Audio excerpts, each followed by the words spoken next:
വിശുദ്ധ ഖുർആൻ വിവരണം അധ്യായം 26 38 മുതൽ 42 വരെയുള്ള സൂക്തങ്ങൾ. അങ്ങനെ നിശ്ചിത ദിവസം കൃത്യസമയത്ത് തന്നെ ആഭിചാരകന്മാരൊക്കെ ഒരുമിച്ച് കൂട്ടപ്പെട്ടു. ജനങ്ങളും ഒരുമിച്ച് കൂടാനായി വിളംബരം ചെയ്യപ്പെട്ടിരുന്നു.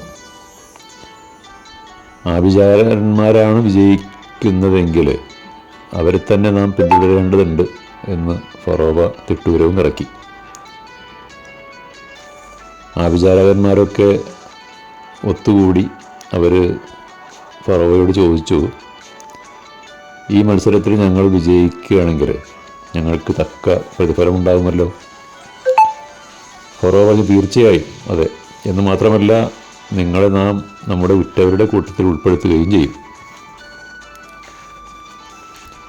മൂസ, അതായത് മോസസ് എന്ന പ്രവാചകൻ പ്രദർശിപ്പിച്ച ദൈവീയ ദൃഷ്ടാന്തങ്ങൾ വെറും കൺകെട്ട് വിദ്യയാണെന്നും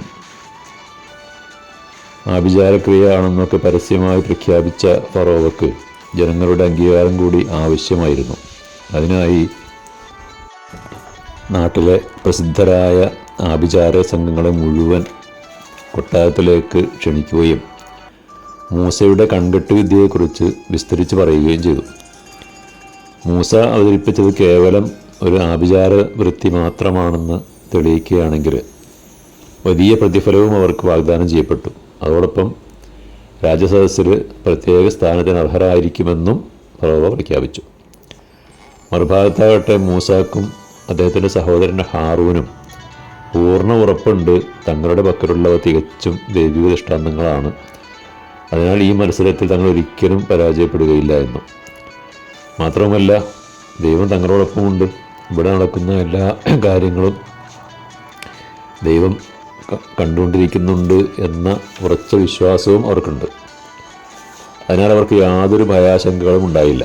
അവിടെ സമ്മേളിച്ച മാന്ത്രികർക്കാകട്ടെ തങ്ങളിൽ ആരാണ് മൂസയെ പരാജയപ്പെടുത്തുവാനും അതുവഴി ഫറോവയുടെ വിലപ്പെട്ട സമ്മാനം നേടാനാകുന്നത് എന്ന ചിന്തയിലുമായിരുന്നു. അതിനായി പരസ്പരം പാരവെക്കുവാനും അവർ ചിന്തിക്കുന്നുണ്ടായിരുന്നു. അപ്പോൾ ഇത് മനസ്സിലാക്കിയ ഫറോവ കാര്യത്തിൻ്റെ ഗൗരവം ബോധ്യപ്പെടുത്തുവാൻ വേണ്ടി ആഭിചാര സംഘത്തോട് പറഞ്ഞതായിട്ട് ത്വാഹ എന്ന അധ്യായത്തിൽ 63-64 സൂക്തങ്ങളുടെ പ്രകാരം ഖുർആനിൽ രേഖപ്പെടുത്തിയിട്ടുണ്ട്. അതിങ്ങനെയാണ്: ഈ മൂസയും ഹാറൂനും കേവലം 2 ആഭിചാരകന്മാരാണ്. അവർ നിങ്ങളെയൊക്കെ പുറത്താക്കി ഈ നാട് കീഴ്പ്പെടുത്തുവാനും നിങ്ങളുടെ സംസ്കാരം തന്നെ നശിപ്പിക്കാനാണ് ഉദ്ദേശിക്കുന്നത്. അതുകൊണ്ട് നിങ്ങൾ ഏറ്റവും മികച്ച തന്ത്രങ്ങൾ ആസൂത്രണം ചെയ്യുക. നിങ്ങൾ ഒറ്റക്കെട്ടായി അണിനിരക്കേണ്ടതുണ്ട്.